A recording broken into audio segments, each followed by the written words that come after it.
Et bonjour, nous sommes aujourd'hui les représentants du département de justice. Je me présente moi-même, Angela Foster, juge d'État dans l'État de Saint-Andreas, et je suis accompagnée je vous laisse vous présenter. Monsieur le substitut du procureur, monsieur Osman Kozan. Bonjour. Nous sommes devant vous afin de nous entretenir par rapport aux événements récents, notamment pour vous expliquer pourquoi nous sommes en DEFCON 2, comme vous devez le savoir.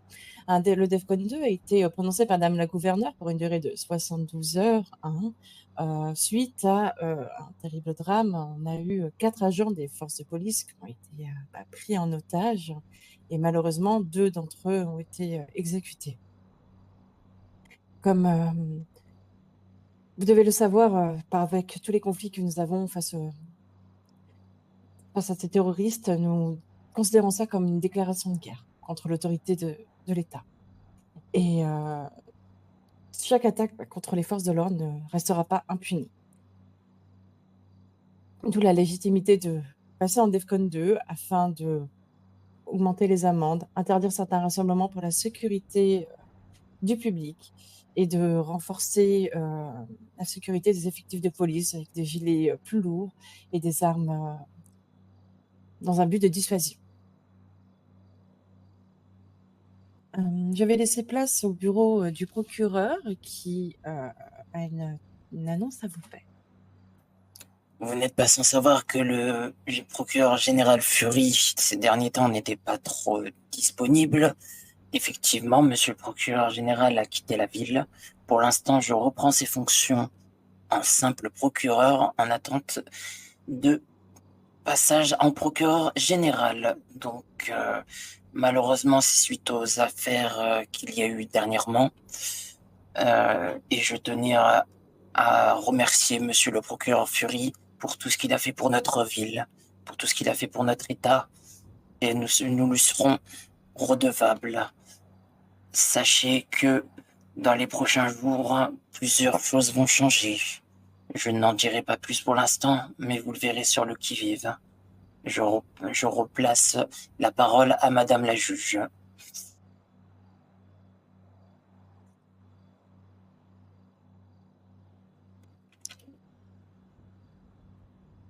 Que vous avez peut-être des questions par rapport à des événements récents.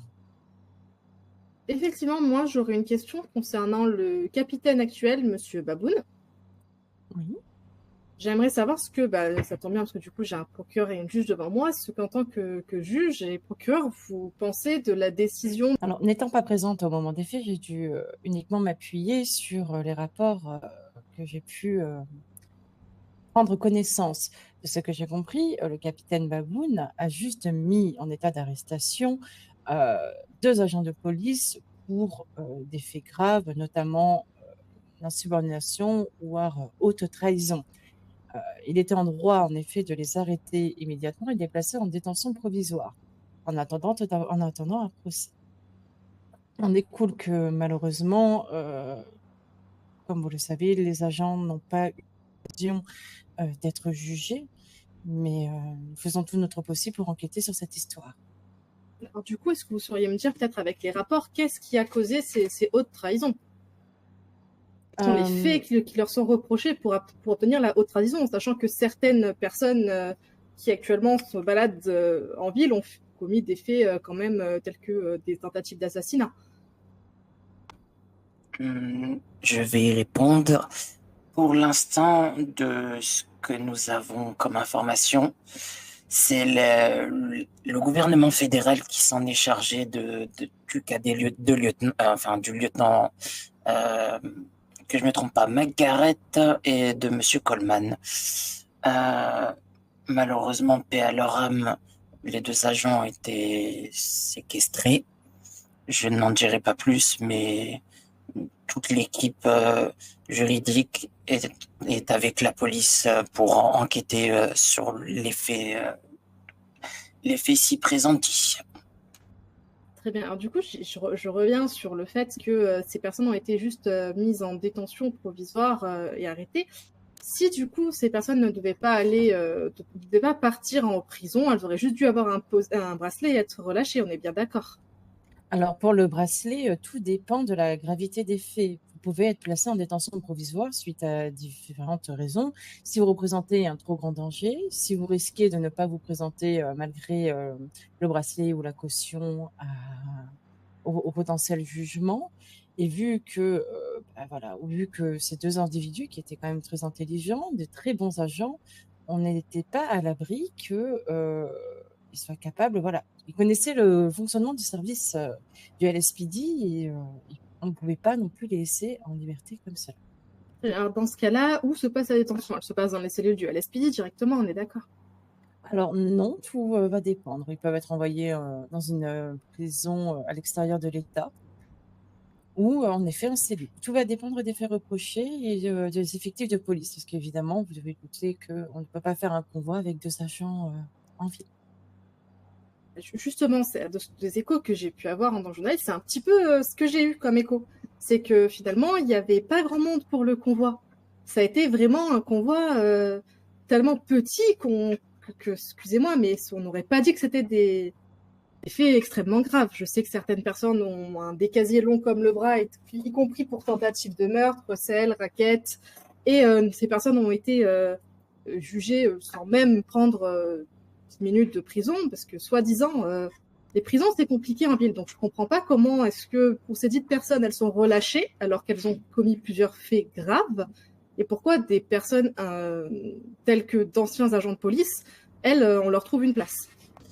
Par rapport à tout cela, en effet, il y a eu beaucoup d'incompréhension, je ne vous cache pas, que ce soit à l'intérieur des services du DOJ, du LSPD ou des citoyens. Nous comprenons parfaitement que ce point de vue, votre point de vue et ce ressenti.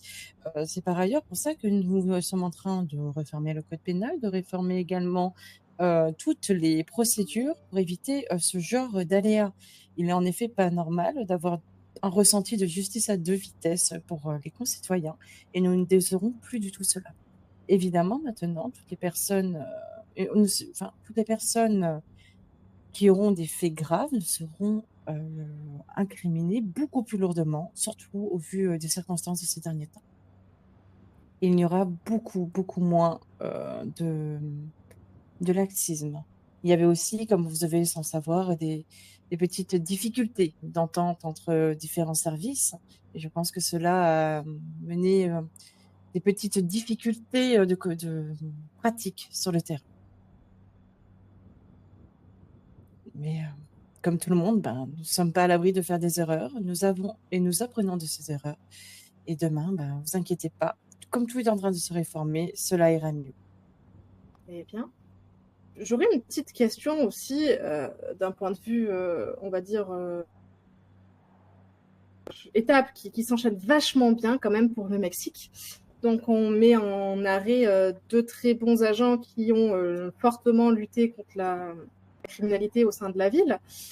Donc on arrête ces 2 personnes, on les transporte avec très peu de monde et bizarrement le cartel mexicain leur tombe dessus. C'est quand même, les choses se passent très rapidement. De ce que je comprends, le LSPD ne réagit que très peu à ce moment-là. Ils sont totalement dépassés par les événements. Étant donné que les ordres sont, ma foi, de ce que j'ai pu comprendre, pas très bien donnés.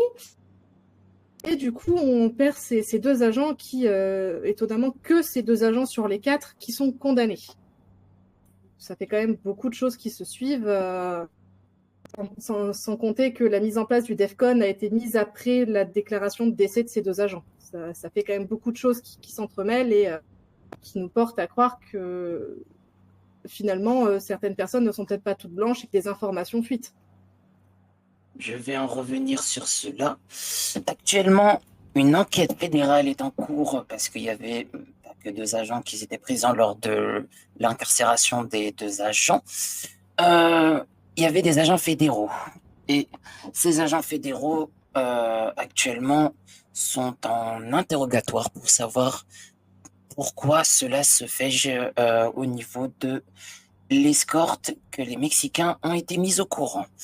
Pour les questions de tout simplement pourquoi le LSPD n'était pas assidu et était dépassé, Pour l'instant, nous n'avons aucune réponse à vous donner, étant donné que une enquête est en cours. Et évidemment, une fois que la lumière sera faite sur toute cette histoire, nous nous exprimerons librement sur le sujet. Très bien, d'accord. Écoutez, il n'y a pas de souci. J'ai cru comprendre que suite à ça, il y a quand même quelques agents qui ont déposé leur plaque suite à cette fameuse histoire. J'espère juste que, en tout cas, cela n'impactera pas la criminalité en ville et qu'on pourra continuer à vivre librement, incessamment sous peu, pour faire toutes nos activités sans risquer de nous faire harceler à chaque coin de rue. Tout à fait. Nous gardons quand même des très bons agents au sein du LSPD. Les recrutements sont ouverts et nous espérons pouvoir renforcer les effectifs restants. Très bien. Ce sera tout pour moi. Il n'y a aucun souci. Vous avez un dernier mot pour la fin, une demande particulière à faire aux citoyens, un dernier message? Je demanderai aux citoyens de rester forts et soudés par rapport à notre gouvernement ces derniers temps. C'est sûr, on a traversé des différends, il y a eu beaucoup d'incompréhension, mais nous voulons œuvrer au maximum pour le bien-être de chacun. Évidemment, nous restons ouverts à la discussion avec les concitoyens quand nous les croiserons, afin de pouvoir répondre à leurs questions, s'ils en ont d'autres eux-mêmes. Et même si le ressenti n'est pas forcément de cet avis, des citoyens n'est pas de notre avis, si les citoyens sont un petit peu perdus, qui sont mécontents, nous garderons une oreille attentive et nous comprenons également leur point de vue. Ils ont le droit de le penser, ils ont le droit. Nous sommes dans un état avec la liberté de penser tout de même. Je tenais à dire un dernier mot, du coup, moi aussi. Je tenais à dire que malgré ce qui s'est passé dernièrement, la ville ne sera pas mise en arrêt ou quoi que ce soit d'autre. Nous allons enquêter et nous allons rester dans la justice ferme. Nous allons procéder dans les prochains jours, comme a dit ma collègue, Madame la juge, à un renforcement des lois, un renforcement des arrestations des criminels, et aucune criminalité ne sera de guerre. C'est tout pour moi. Très bien, merci.